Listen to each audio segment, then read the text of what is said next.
So the second derivative test is next, and second derivative test is going to test for concavity. And concavity is how the graph is shaped as far as this is concave up and this is concave down. So if we were just to identify spots on this graph where it's up like a cup could hold water, that is concave up.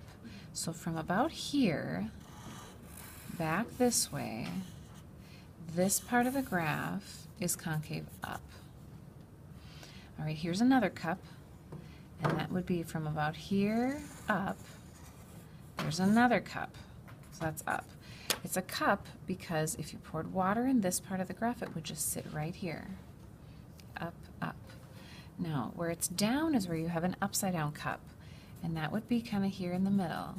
So it doesn't go from min to max. It goes kind of from halfway in between to halfway in between. So this part is concave down, and that's an upside down cup there in the middle. The second derivative is going to help us test for concavity because it is when the derivative of the derivative is tested. It is where the change in derivative is tested. So if you look at this, my derivative here is very, very steep and big, okay? So if I were to estimate some of these derivatives, I would say that's like -10, maybe -8, maybe -4, maybe -1, and then 0. Then we start going up, which is 1, 4, and here is where we have maybe +1 again, and then 0. So it is when the change in numbers happens. So here it was getting bigger and bigger and bigger and bigger. So we went from -10, bigger, -8, bigger, -4, bigger, -1, bigger, 0, bigger, 1, bigger, 4. So these are all increasing in slope of tangent numbers. When we went here, we were decreasing again. We went from 1 to 0, that's less. Then we go back to like a -1. So the derivatives are getting smaller. And then here the derivatives get bigger again. This might be maybe, I don't know, maybe -1 again, maybe 0, maybe that's 1, 2, 4. So it is how the derivatives are changing. Here the derivatives are getting bigger, here the derivatives are getting smaller, and here the derivatives are getting bigger. So it's not the actual derivative value, but it's the change in derivative. That's what we're looking for with second derivative. So let's give it a shot. How do you tell when a function is concave up or concave down? Now I showed you graphically what to look like. Here we're going to talk about algebraically what to look for. So let f be continuous and differentiable.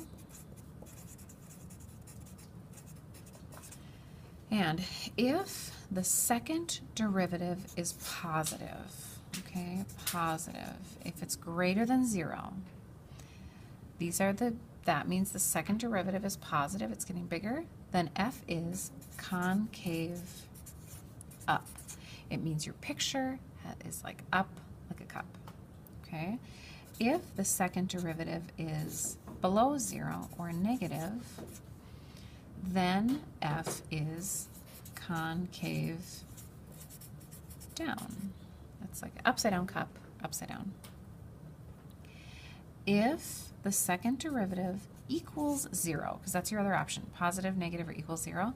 If the second derivative equals 0 and you have a change in concavity, a change in concavity would be up to down, okay, or down to up. Then what those points are called are, then it is an inflection point. An inflection point measures a change in concavity. So if you look here, here's your up cut part, like from about here to here. And when I pick those points, it's usually about halfway between your min and your max. Here is your up. okay?